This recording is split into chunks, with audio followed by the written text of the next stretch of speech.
What's going on, guys? Justin Florio from PNC Fitness, and today I want to venture back into a business post and talk about the 10 commandments on what it takes to be a good trainer, what clients are looking for on a regular basis in order to keep that retention. Get right into it. So number one, most important, you have to stay off your phone when you're in the middle of a session. Well, it's one thing if you're with your client and you are using your iPad to track results for your clients and you're using that occasionally to input numbers. That's okay. An emergency, again, that's different. You tell the client beforehand, I have my phone on sound, I'm waiting for maybe a very important phone call. If you don't mind me just taking 2 or 3 minutes to call. And 2, eating is very similar to the phone with me. I never try to eat in front of my client. The only time that I will eat food in front of a client is if I'm waiting for them and they walk in, maybe they come in early and I have like a few minutes to finish up my food, but I'll never take a meal in the middle of a session and start eating. Number 3 is punctuality, right? You should always be on time. Last thing you want to do is walk into the gym feeling like a zombie for a 5 a.m. Number 4, dressing appropriately. Now, some people may have a different opinion than I do. I tried going more of a dress code and wearing cargo shorts and cargo jeans, pants, things that were flexible, and a polo. I just have this shirt. This shirt has my logo on it. We are currently making new apparel. And then I have shorts that also have my name on them. Just make sure that you look presentable. Don't just wear random stuff. In the beginning, when I first opened up, I didn't have shirts. I didn't know where we were going with the logo, so I didn't want to make a lot of apparel. You want to make sure you're representing your brand at all times. Don't be wearing other gyms' brands. Just make sure you're dressed appropriately for your gym.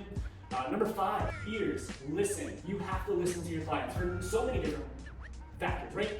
Number 1, especially when it comes to programming, you want to make sure that you're listening to what they're saying. This video is trying to keep retention with your clients.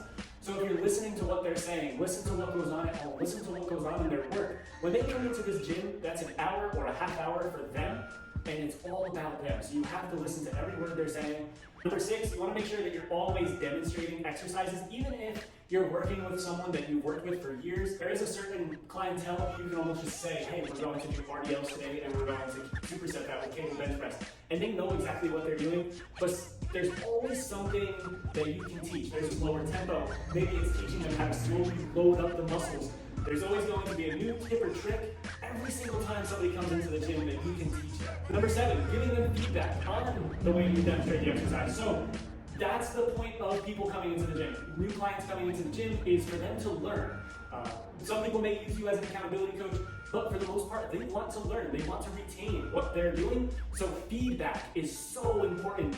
Every single time they do something, maybe you give them a little compliment. Giving them feedback will help them long-term understand what they're doing and allow them to safely maneuver that movement when they go on by themselves. Number 8, in my case, keeping a clean gym is very important. The last thing somebody wants to do is come into the gym and see it just a disaster. So I always make sure the dumbbells are put back, kettlebells are put back, all the horse wall mats are pushed up against each other. You can kind of see it right. The turf has nice streaks going through it. I always clean everything off before and after use, and at the end of every full training day, I make sure that the gym is almost spotless, so that this way when I walk in, for me, it's one less headache and it's one less thing that I have to worry about, and I can just move on to the next steps. It's all about being prepared. And then for the clients, it just makes them feel comfortable, and it's one less anxiety-filled thing that they have to worry about. Everything should just be taken care of so that this way they can just solely focus on movement and exercise. Number 9, client safety. You always want to make sure that you're properly spotting people.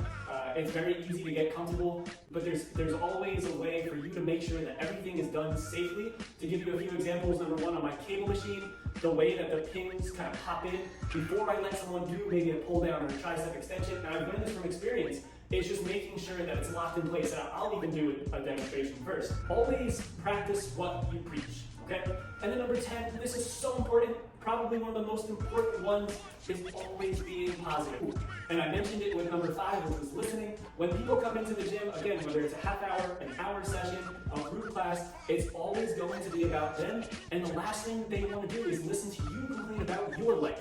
Let them complain about their life. But you are spending an hour with them maybe once, twice, 3 times a week. Over a course of a year, you're going to spend a lot of time with these clients. So you want to get to learn them and learn more about them, and you want to be as positive as possible.